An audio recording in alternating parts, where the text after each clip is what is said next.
Good evening, everyone. My name is Itsuki. And I'm Acid Panda, or better known as Mr. Citrone, and today we're going to bring you the bone-breaking Bulldogs versus the Hidden Valley High School Smash team.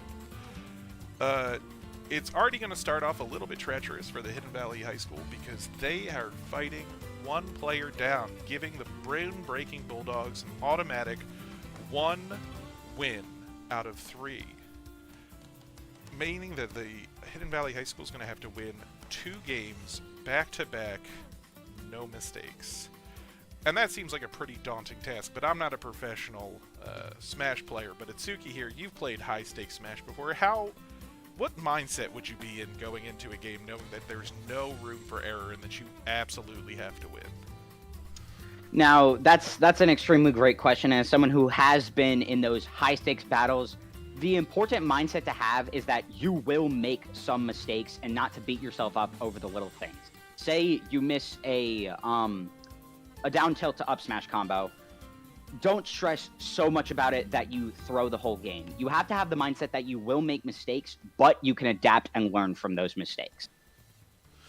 Now, I think that that's an important lesson for a lot of things going on. I think that a lot of these young men and women and non-binary might need to learn that sometimes you're going to make a mistake, and it's about capitalizing on your opponent's mistakes and covering your mistakes as well as possible.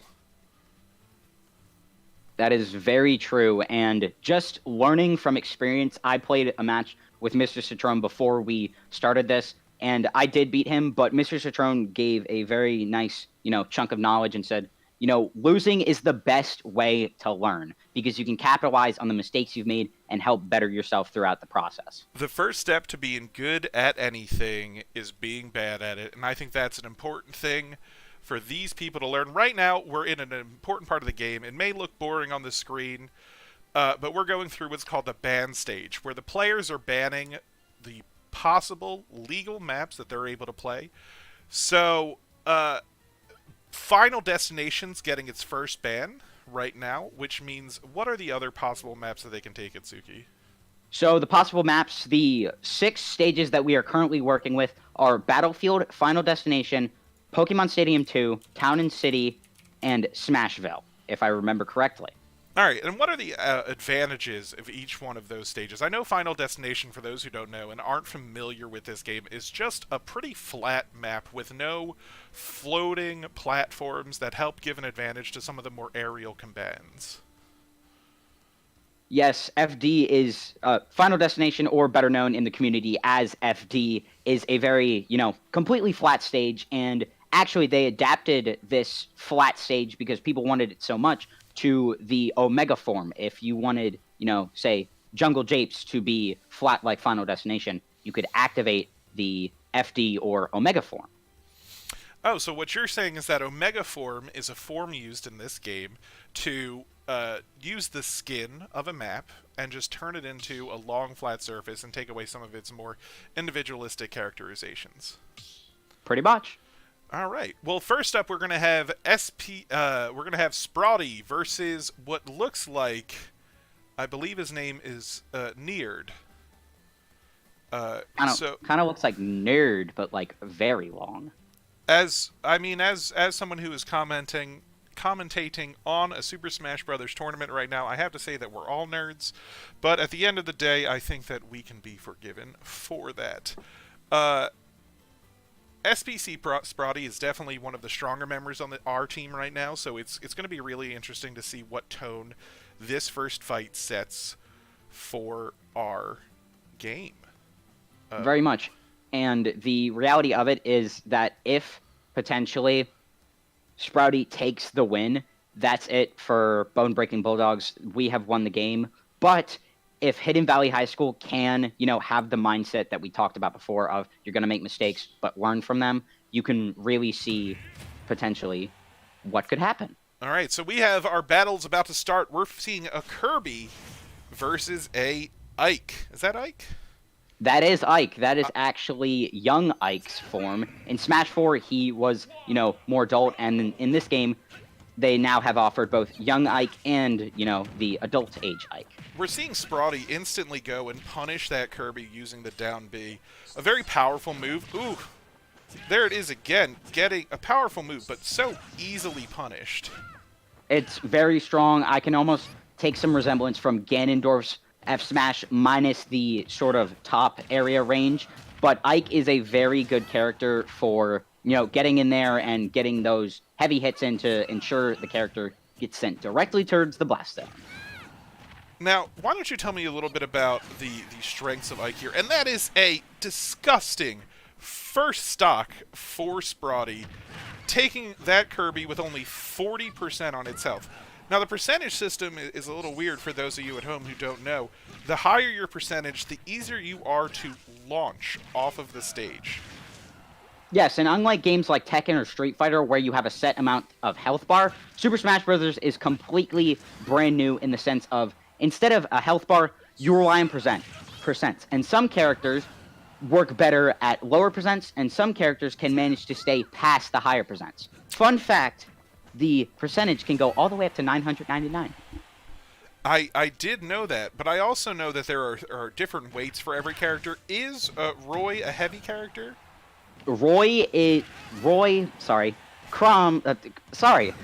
Emblem characters are very similar, so my brain kind of gets messed up. Ike, right here, is one of the heavier characters. He's not exactly a heavyweight, if I remember correctly, but he is in the top 3 of the heavy characters. Which just means that he's harder. Thank you for correcting me, because I said Roy when it was Ike. When they're a heavy character, they're harder to throw, and a lightweight character like Kirby is going to be easier to throw, but he's going to normally have more speed. Is that the correct trade-off on that? That is the correct trade-off, and with some characters you can see, like Kirby, he is very light, and that was very dangerous, but I think Kirby can make it back to the stage. Oh. Sadly. Holding that B, SPC Prodi seals the fate of the first match, and takes it with Ike. Definitely instilled some fear there in that Kirby, and that is game. That is first to 3, so we're going to see where they go this time. On the second stage, I believe they get a ban 2 out of the gate. I think that is correct, but from what matches I've played, the loser actually just picks the stage. But I'm not sure how that's working currently right now. It is the loser chooses the stage. He's choosing Small Battlefield. Small Battlefield. Is that a legal stage?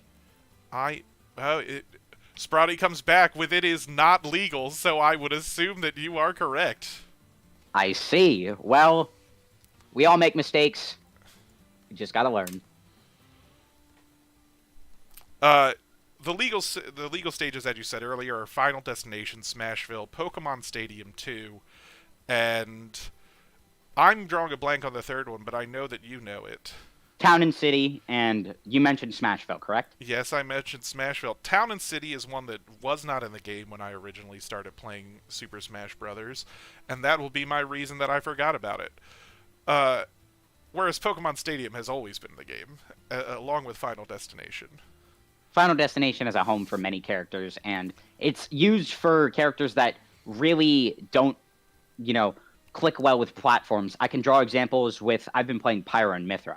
Pyra and Mythra aren't very good on platforms, especially Pyra, because if you're trying to get a confirm with the up B, or Prominence Revolt, sometimes you can accidentally catch yourself on the platform. And yes, the sword does clip through, such like with Sephiroth's down air. However, it can sometimes just be, you're an open target if you miss.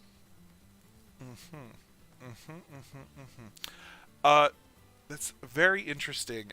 It's so hard for me to understand sometimes just the usage of these things and how they come into play. Why don't you tell me a little bit more about the difference in weight classes and how percentage really affects the game while we work out this next match? All right, I shall take it away. Thank you very much, Roan. Percentages are something that all characters, need to get to confirm a kill. And so let's start with weight classes. We have lightweight, medium weight. We have, ultra lightweight, medium weight, heavy, and then heavyweight. So let's start with the ultra lightweight. As you can guess, it's characters such as Kirby and Jigglypuff. Very light characters, but have, in the sense with Jigglypuff and Kirby, many jumps that allow them to utilize their moveset correctly. Let's move on to mid-tier, shall we? So I know we're skipping over the lightweight, but we'll get back to that in a little bit, only because my brain seems to not be working. But sadly, we cannot talk about it currently right now because we are actually getting back into the match. And as you can see, we're doing the same characters, as you can see, Blue Kirby versus Ike. It's very interesting that they chose to go with the exact same character matchup. I don't think I would have had the courage to come back against this Ike after that last match. I probably would have tried to pick some form of counter pick for him, but let's see what strategy he has going forward. I'd say Ike is one of the characters that you need to really think about your counter pick. And that is a very, very meaty back air to take the first stock of the game.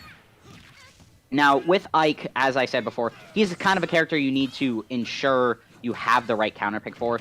He has some very fast moves such as neutral air and, as you saw, back air that allows him to quickly confirm and secure kills. However, a character such as, a faster pace character such as Ken that has insane shield break combos and insane setups could potentially, outspeed and just grind down Ike to the bare minimum. Now, as you can see right here, the Kirby is at 91%, and that's pretty deadly for Kirby. As I said, he is one of the, more light characters. He's not like Jigglypuff. He's not a balloon. Sprouty was looking for the back air there again, but did not get it. But then got him with the up tilt. The up Kirby tilt with did the grab. The footstool to win, ladies and gentlemen. I don't know if you just saw that, but Sprouty just footstooled to win. A beautiful side of disrespect there. It was just him saying, "You don't get to come back onto my stage." He said, "No, I have stage control and you don't," and that was very disrespectful. I'm hurt because of how disrespectful that was. But at the end of the day, it's all good and fun and legal in this game, and you just gotta respect the plays that were made. Sprouty absolutely dominating that match. Next up, we're going to see B. Kurtz versus, I believe, C is his name here on the map. I think it is. The singular letter C determines that his name is, in fact, C. Now, while we're waiting for the banning stage process to go on, my fellow Smash team members are currently talking about the footstool in the chat. So, for those of you who don't know, footstooling is when you perform a jump on a character's head, which sends them into a state of freefall where they cannot act out of anything until, the short freefall has ended. And now we see C coming in, hopefully picking a character. But that footstool was of utter disrespect. I believe that was very, very bold of Sprouty to do. But, high risk, high reward payoff because Kirby could have potentially just came right back up. Now, I thought that was very, very, very bold of him. And where were we? Ah, yes, footstooling. And going to some different mechanics about Smash Bros., free falling is one where a character gets hit and you cannot do anything until that free fall has ended. You can use different mechanics in Smash Bros., such as teching, to avoid that state of free fall, such as if you were to tech onto a platform, your character instantly gets back up.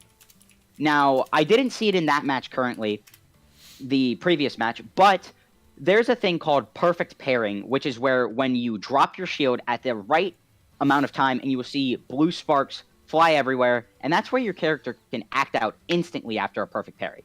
Usually with a shield you have about 5 or 6 frames where you cannot act out. Sorry, one of my friends just messaged me, and so I think they're making fun of my wording, but I'm just rolling with it, I understand. Sometimes you just have to go with the flow. I understand what you're saying there, Itsuki. I think that what we really need to accentuate here is that what you said there was 5 or 6 frames, and a frame on average. I don't know exactly what the frame rate of Super Smash Brothers. I'll have that information in a second. But a frame on average in film is 24 frames per second. So 5 or 6 frames is in a matter of nanoseconds, which is something I think that is very interesting. Very interesting indeed. And some characters if you look at certain patch notes and their characters' abilities, some characters have very quick frame attacks, and Pyra and Mithra is a great example of quick frame attacks. Now, I may be wrong, and correct me if I am, please, but I believe Mithra's down tilt comes out at frame 7, which is a very, there you saw the down tilt into the neutral air, which allows, Mithra to set up some very good combos. And we are seeing Beakerts back at it again. Ooh, that is a Pyra stock down. Now, Pyra's Prominence Revolt, which I talked about earlier, is a very, very, very devastating move on the ground. However, in air, you have to be directly under or above the platform to actually snap onto it. And here we see the hero's Fireball taking charge. You saw the thwack right there. That could have potentially killed, but it's very unlikely. We see that Beakerts is actually running low on MP. There we go, shooting the full neutral B of Mithra. What is the strong fire move he just used there? Because that's one I have not seen him use before. The strong fire move that Hero just used is Fireball. It has 3 different stages. No charge, half charge, and full charge. Now, if I remember correctly with Hero, no charge costs about 5 MP. A rude forward air from Mithra to Hero, and Brendan almost comes back from it, but eventually has the stock taken. But with 80% on Mithra at this point, you gotta see that this is a close match, but Beakerts is definitely in the lead at the moment.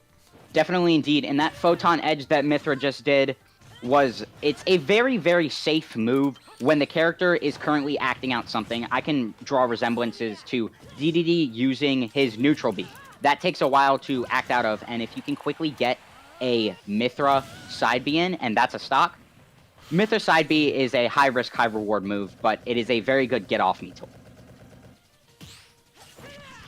Here we saw the parry right there that I talked about earlier. As you saw, the shield sort of split up into different particles, and was just... the down air from Hero there looked like he was going for a spike, but it didn't quite connect to get him that stock he was looking for. I see.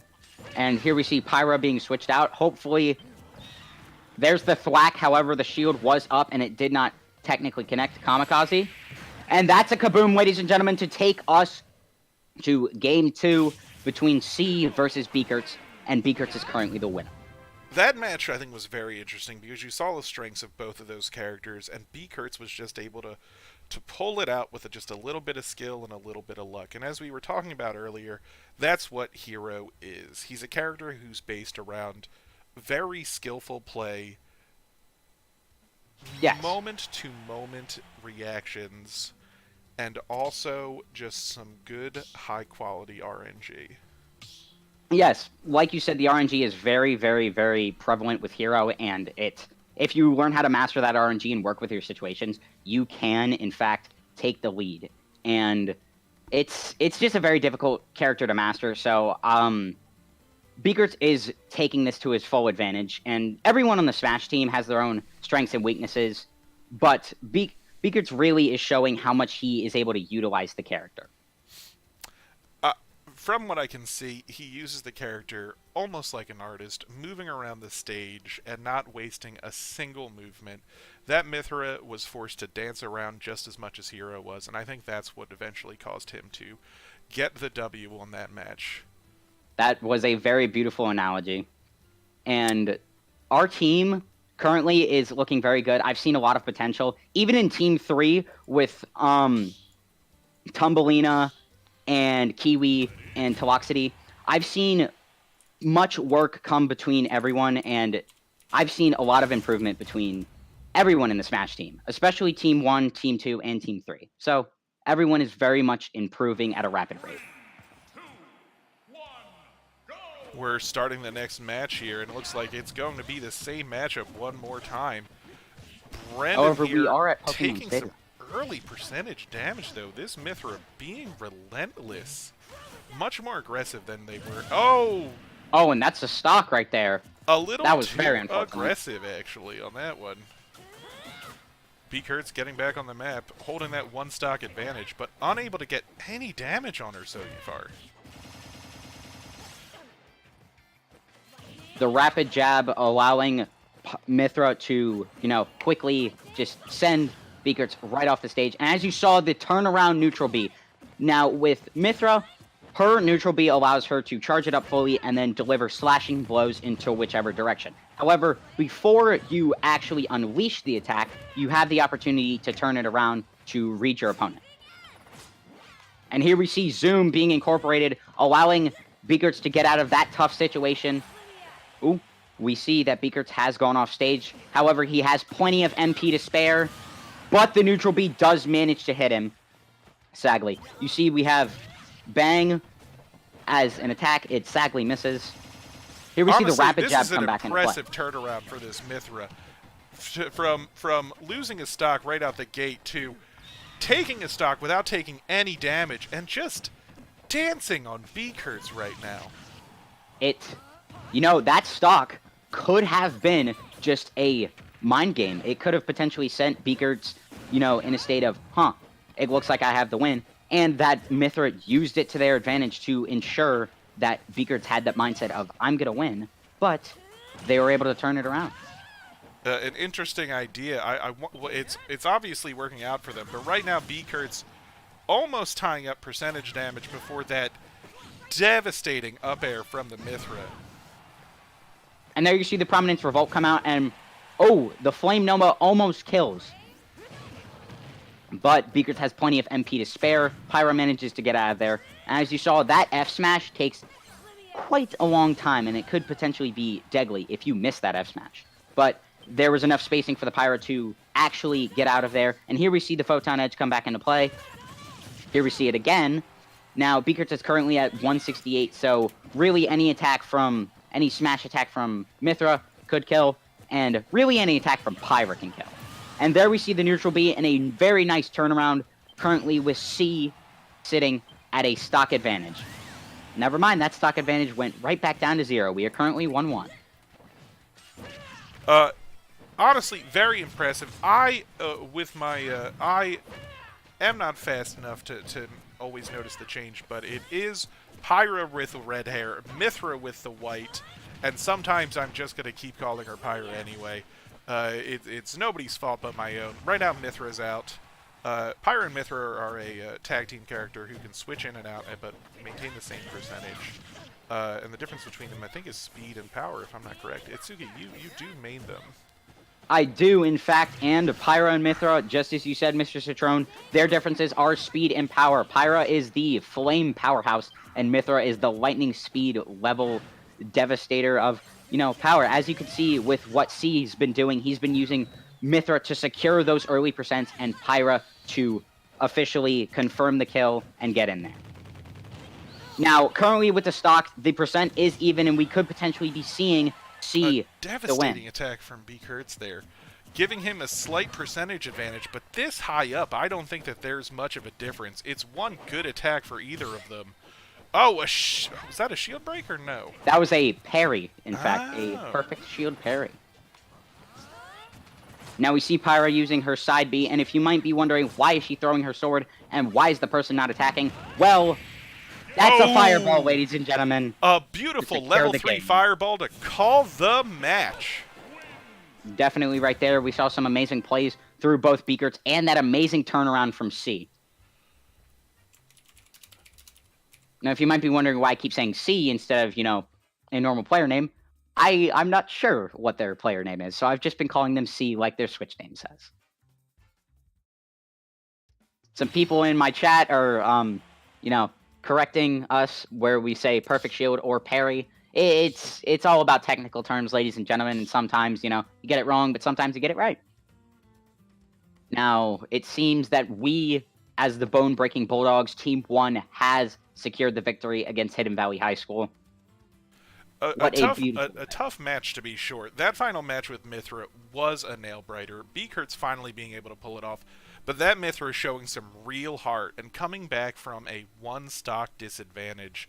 Honestly, I'm going to be very excited to rewatch that match with the team on Monday, and we're going to see just how good that Mithra was able to slip in and out of those fights and just really punish Brendan whenever he made a mistake.